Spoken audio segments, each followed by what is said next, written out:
ನಮ್ಮ ರಾಜ್ಯದ ರಾಜ್ಯಪಾಲರೇ ಚಾನ್ಸಲರ್ ಆಗಿರುವಂಥದ್ದಿದೆ. ಈ ಒಂದು ತಿದ್ದುಪಡಿಯಲ್ಲಿ ಚಾನ್ಸಲರ್ ಅವರ ಸ್ಥಾನದಲ್ಲಿ ಮುಖ್ಯಮಂತ್ರಿಗಳನ್ನ ಆ ಸ್ಥಾನಕ್ಕೆ ತರುವಂಥದ್ದಾಗ್ತಿದೆ. ಆ ಅಧಿಕಾರವನ್ನ ಮುಖ್ಯಮಂತ್ರಿಗಳಿಗೆ ಕೊಡುವಂಥದ್ದಾಗ್ತಿದೆ. ಬಹಳ ಮುಖ್ಯವಾಗಿ ಈ ಬಿಲ್ಲಲ್ಲಿ ಈಗ ನಾವು ನೋಡಿದಾಗ ಯಾವುದೂ ಸದುದ್ದೇಶ ಇಲ್ವೇ ಇಲ್ಲ. ಇಲ್ಲಿ ಏನನ್ನ ಸುಧಾರಣೆಯನ್ನ ತರಲಿಕ್ಕೆ ಕೊಟ್ಟಿದ್ದಾರೆ, ಯಾವ ಇಲ್ಲಿ ಸುಧಾರಣೆಗಳು, ನಿಮ್ಮ ಆಶಯಗಳು ನೀವೇನ್ ಹೇಳಿದ್ರಿ.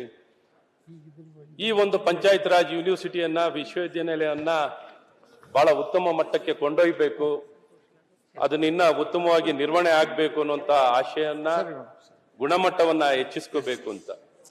ಇಂಥ ಯಾವುದೇ ಗುಣಮಟ್ಟವನ್ನು ಹೆಚ್ಚಿಸ್ಕೋಬೇಕು ಅಂತ ತಾವೇನಾರ ಅಪೇಕ್ಷೆ ಪಟ್ಟಿದ್ರೆ, ಏನೊಂದು ಕರ್ನಾಟಕ ರಾಜ್ಯದಲ್ಲೇ ಏನೊಂದು ಪ್ರೈವೇಟ್ ಯೂನಿವರ್ಸಿಟೀಸ್ಗಳು, ಬೋರ್ಡ್ ಆಫ್ ಗವರ್ನರ್ಸ್, ಈ ಬೋರ್ಡ್ ಆಫ್ ಗವರ್ನರ್ಸ್ ಕಾನ್ಸೆಪ್ಟ್ ಅನ್ನ ನೀವು ತಂದಿದ್ರೆ, ಯೂನಿವರ್ಸಿಟಿ ವಿಶ್ವವಿದ್ಯಾನಿಲಯ ಅನ್ನೋದು ಸ್ವಾಯತ್ತತೆಯನ್ನ ಕೊಡಬೇಕು ಅನ್ನೋದಕ್ಕೋಸ್ಕರ. ಈ ಸ್ವಾಯತ್ತತೆಯನ್ನ ಕೊಡೋದ್ ಬದಲು ಇನ್ನೊಂದು ಬಿಗಿಯಾಗಿ ಹಿಡಿತವನ್ನ ಹೆಚ್ಚಿಸ್ಕೊಳ್ಳೋಕ್ಕೆ ಈ ರಾಜಕೀಯದಲ್ಲಿ, ನಮ್ಮ ಆಡಳಿತದಲ್ಲಿ, ಸರ್ಕಾರದಲ್ಲಿ ಎಷ್ಟೋ ಸಲ ಸಮಯ ರುಟೀನ್ ನಮ್ಮ ಇಲಾಖೆ, ತಮ್ಮ ಇಲಾಖೆನಲ್ಲಿರುವಂತ ನೋಡ್ಲಿಕ್ಕೆ ತಮ್ಮ ಸಮಯ ಹೆಚ್ಚಾಗಿ ಸಿಗುವಂಥದ್ದು ಇರಲ್ಲ. ಅದರಲ್ಲೂ ನೀವಿನ್ನ ಸ್ವಾಯತ್ತತೆಯನ್ನ ಕೊಡಬೇಕು, ಹೆಚ್ಚೆಚ್ಚು ಸ್ವಾತಂತ್ರ್ಯ ಕೊಡಬೇಕು ವಿಶ್ವವಿದ್ಯಾನಿಲಯಕ್ಕೆ ಅನ್ನುವಂಥದ್ದು ಬೇಸಿಕ್ ಪ್ರೋಗ್ರೆಸಿವ್ ಡಿಸಿಷನ್. ಅಂದ್ರೆ ಪ್ರೋಗ್ರೆಸಿವ್ ಡಿಸಿಷನ್, ಪ್ರೋಗ್ರೆಸಿವ್ ಆಲೋಚನೆ ಅಂದರೆ ಅದಕ್ಕೆ ಹೆಚ್ಚು ಫ್ರೀಡಮ್ ಕೊಡೋದಂಥದ್ದು. ಆದ್ರೆ ನೀವು ಫ್ರೀಡಮ್ ಕೊಡೋದ್ ಬದಲು ಅದರ ಫ್ರೀಡಮ್ ತಗೊಳ್ಳೋ ಹಿಂದೆ ಪಡೆಯುವಂತ ಪ್ರಯತ್ನ ಏನ್ ಮಾಡ್ಲಿಕ್ಕೆ ಕೊಟ್ಟಿದ್ದೀರಾ, ಇದು ಒಳ್ಳೇದಲ್ಲ. ಇದು ವಿಶ್ವವಿದ್ಯಾನಿಲಯ ಮತ್ತು ವಿದ್ಯಾಭ್ಯಾಸಕ್ಕೆ ವಿರುದ್ಧವಾಗಿರುವಂಥದ್ದು, ಮಾರಕವಾಗಿರುತ್ತದೆ. ಹಾಗಾಗಿ ರಿಟ್ರೋಗ್ರೇಡ್ ಸ್ಟೆಪ್ ತಗೊಳ್ಳುವಂಥದ್ದನ್ನ ಮಾಡಬಾರ್ದು. ಏನೊಂದು ಬೋರ್ಡ್ ಆಫ್ ಗವರ್ನರ್ಸ್ ಕಾನ್ಸೆಪ್ಟ್ ತರೋ ಮೂಲಕ ಹೆಚ್ಚಿನ ಸ್ವಾಯತ್ತತೆ ಆ ವಿಶ್ವವಿದ್ಯಾನಿಲಯ ಕೊಡ್ಬೋದು. ಇನ್ನೊಂದು ಪರಿಣಾಮಕಾರಿಯಾಗಿ, ಉತ್ತಮವಾಗಿ ಅಲ್ಲಿ ಗುಣಮಟ್ಟಗಳನ್ನು ಹೆಚ್ಚಿಸ್ಕೋಬಹುದು. ಇಡೀ ಸಮಾಜದಲ್ಲಿ ಇನ್ನ ಪ್ರಬುದ್ಧರನ್ನ, ಉತ್ತಮ ರೀತಿಯಾದಂತಹ ಸಂಪನ್ಮೂಲಗಳನ್ನ, ಹೊರಗಿಂದ ಸಂಪನ್ಮೂಲ ಕ್ರೋಢೀಕರಿಸೋದಾಗ್ಲಿ, ಗುಣಮಟ್ಟ ಹೆಚ್ಚಿಸ್ಲಿಕ್ಕಾಗ್ಲಿ, ಇವೆಲ್ಲವೂ ಮಾಡ್ಲಿಕ್ಕೆ ಸಾಧ್ಯವಾಗುತ್ತೆ. ಕೇವಲ ಇವತ್ತು ಒಬ್ಬರೇ ವಿಶ್ವವಿದ್ಯಾನಿಲಯದ ಒಬ್ರು ಕುಲಪತಿಗಳೇ ಎಲ್ಲ ಆಡಳಿತ ಕೊಡಬೇಕು, ಅವರಿಂದನೇ ಎಲ್ಲಾ ರೀತಿ ಸುಧಾರಣೆಯನ್ನ ಬಯಸ್ಲಿಕ್ಕೆ ಸಾಧ್ಯವಾಗಲ್ಲ ಸರ್.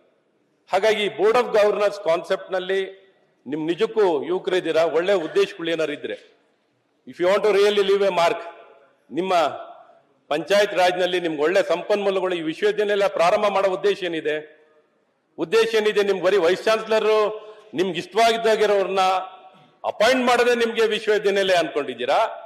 ಅಥವಾ ಆ ವಿಶ್ವವಿದ್ಯಾನಿಲಯದಿಂದ ಒಳ್ಳೆ ಪ್ರಾಡಕ್ಟ್ಸ್ ಬರಬೇಕು, ಒಳ್ಳೆ ವಿದ್ಯಾವಂತರು ಬರಬೇಕು, ಒಳ್ಳೆ ಪ್ರತಿಭಾವಂತರು ಬರಬೇಕು, ಪ್ರತಿಭೆ ಅರಳಬೇಕು, ಆ ಪ್ರತಿಭೆಯನ್ನ ಬೆಳೆಸಿ ಒಳ್ಳೆ ರಿಸರ್ಚ್, ಆವಿಷ್ಕಾರ, ತಂತ್ರಜ್ಞಾನ, ಇವತ್ತು ಗ್ರಾಮೀಣ ಭಾಗ ಏನು ಒಂದು ಅಭಿವೃದ್ಧಿ ಆಗ್ಬೇಕಾಗಿದೆ, ಉತ್ತಮ ಗುಣಮಟ್ಟದ ಜೀವನವನ್ನ ಕೊಡಬೇಕು, ನಗರಕ್ಕೆ ವಲಸೆ ಬರಬಾರ್ದು, ಅಲ್ಲಿ ಸಾಮಾಜಿಕವಾಗಿಯೂ ಆರ್ಥಿಕವಾಗಿಯೂ ಒಂದು ಅಭಿವೃದ್ಧಿಯನ್ನ ಕಾಣಬೇಕು, ಸದೃಢವಾಗಬೇಕು, ಮೂಲಭೂತ ಸೌಕರ್ಯ ಚೆನ್ನಾಗಬೇಕು, ಅವರಲ್ಲಿ ಆಲೋಚನೆಗಳು ಚೆನ್ನಾಗಿ ಉತ್ತಮ ಸೌಕರ್ಯ ಕೊಡಬೇಕು. ಅದನ್ನ ಕೊಡ್ಲಿಕ್ಕೋಸ್ಕರ ಈ ವಿಶ್ವವಿದ್ಯಾನಿಲಯನ ಪ್ರಾರಂಭ ಮಾಡಿರೋದು.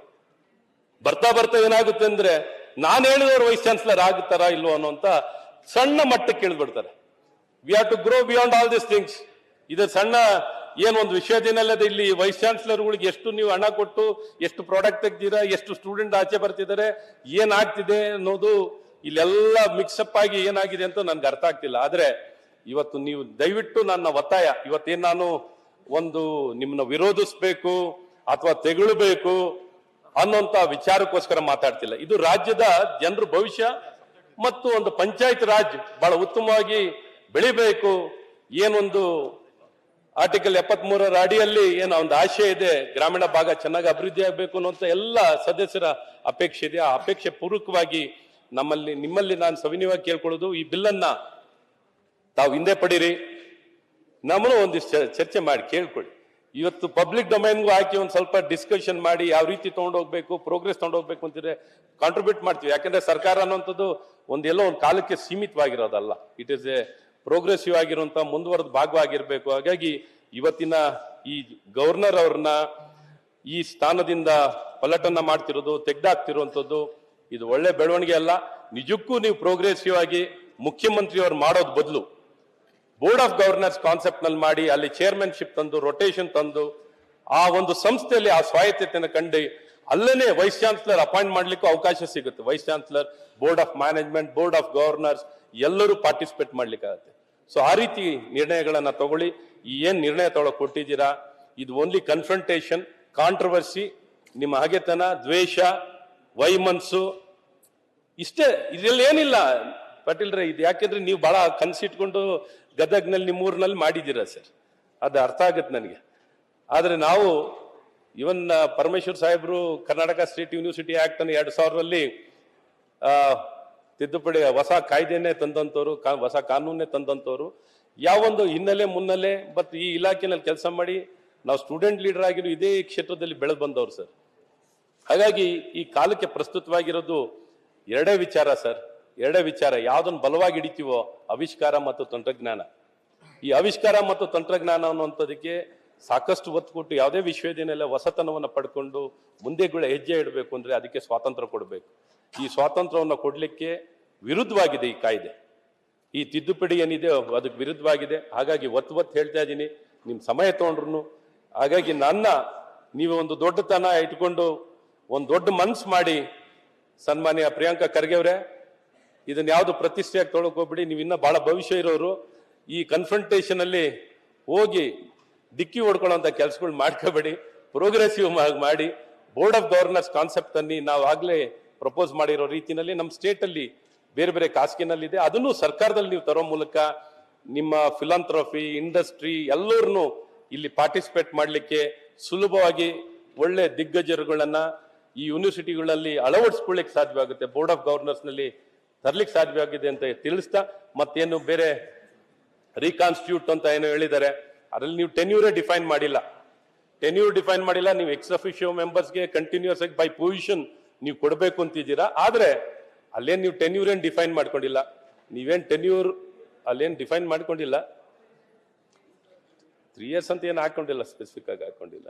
ನೀವು ನಾಮಿನೇಟ್ ಮಾಡ್ಕೋತೀನಿ ಅಂತ ಹೇಳಿದಿರ ಹೊರತು ಟೆನ್ಯೂರ್ ಏನು ಹಾಕೊಂಡಿಲ್ಲ. ರೀಕಾನ್ಸ್ಟಿಟ್ಯೂಟ್ ಮಾಡಲೇಬೇಕಾಗತ್ತೆ, ರೀಕಾನ್ಸ್ಟಿಟ್ಯೂಷನ್ ಮಾಡಲೇಬೇಕಾಗತ್ತೆ, ಕಾನ್ಸ್ಟಿಟ್ಯೂಟ್ ಅಂಡ್ ರೀಕಾನ್ಸ್ಟಿಟ್ಯೂಟ್ ಮಾಡಲೇಬೇಕಾಗತ್ತೆ. ಅದು ಯಾಕಂದ್ರೆ ಟೆನ್ಯೂರ್ ಬೇಸ್ಡ್ ರಿಮೈನಿಂಗ್ ಪೀರಿಯಡ್ ಮಾಡ್ತಿರೋ, ಫುಲ್ ಪೀರಿಯಡ್ ಮಾಡ್ತಿರೋ, ರಿಮೈನಿಂಗ್ ಪೀರಿಯಡ್ಗೆ ಯಾವುದೇ ಮಧ್ಯದಲ್ಲಿ ಬಿಟ್ಟು ಹೋದ್ರು ನೀವು ಮಧ್ಯದಲ್ಲಿ ಅವ್ರನ್ನ ಸೇರಿಸ್ಕೊಳ್ಳೇಬೇಕಾಗುತ್ತೆ. ಮತ್ತು UGC ಪ್ರಕಾರವಾಗಿ ವೈಸ್ ಚಾನ್ಸಲರ್ ನಾಮಿನೇಷನ್ಸ್ಗಳು ಮಾಡೋಕ್ಕೆ ನೀವೇನು ಅಳವಡಿಸ್ಕೊಂಡಿದ್ದೀರಾ, ಓಕೆ, ವೆಲ್ಕಮ್.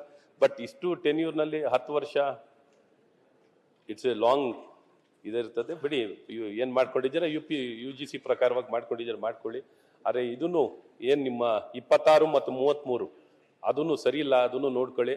ಬಟ್ ನನ್ನ ಸಜೆಷನ್ನು, ದಯವಿಟ್ಟು ಈ ಕನ್ಫ್ರಂಟೇಷನ್ ಚಾನ್ಸಲರ್ನ, ರಾಜ್ಪಾಲರನ್ನ ಚಾನ್ಸಲರ್ ಸ್ಥಾನದಿಂದ ತೆಗೆದುಹಾಕಿ ಕನ್ಫ್ರಂಟೇಷನ್ ಹೊಸ ಏನು ಒಂದು ಡೈವರ್ಷನ್ ಟ್ಯಾಕ್ಟಿಕ್ಸೋ ಅಥವಾ ಡೈವರ್ಷನ್ ಮಾಡಬೇಕೋ ಅಥವಾ ಒಂದು ಹೊಸ ಇಶ್ಯೂ ಕ್ರಿಯೇಟ್ ಮಾಡ್ಕೋಬೇಕೋ ಅಥವಾ ಡಿಸ್ಟ್ರಾಕ್ಷನ್ ಕ್ರಿಯೇಟ್ ಮಾಡಬೇಕೋ ಅಥವಾ ಅಟೆನ್ಷನ್ ಡಿವೇಟ್ ಮಾಡಬೇಕಾ, ಇದಕ್ಕೋಸ್ಕರ ಬೇರೆ ಪ್ರಸ್ತುತವಾಗಿರುವಂಥ ಎಲ್ಲ ವಿಚಾರ ಬಿಟ್ಟು ಇದು ಒಂದು ಕನ್ಫ್ರಂಟೇಷನ್ಗೆ ಹೊಟ್ಟಿದ್ದಾರೆ ಸಭಾಧ್ಯಕ್ಷರೇ.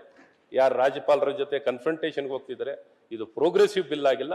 ಬಹಳ ಯುವಕರಾಗಿರುವಂಥ ಪ್ರಿಯಾಂಕಾ ಖರ್ಗೆ ಅಂತವ್ರು ಇಂಥ ಒಂದು ಒಳ್ಳೇದನ್ನ ಬಯಸ್ತಿದ್ದು ನಿಮ್ಮಿಂದ. ಒಳ್ಳೆ ವಿಚಾರಗಳು, ಒಳ್ಳೆ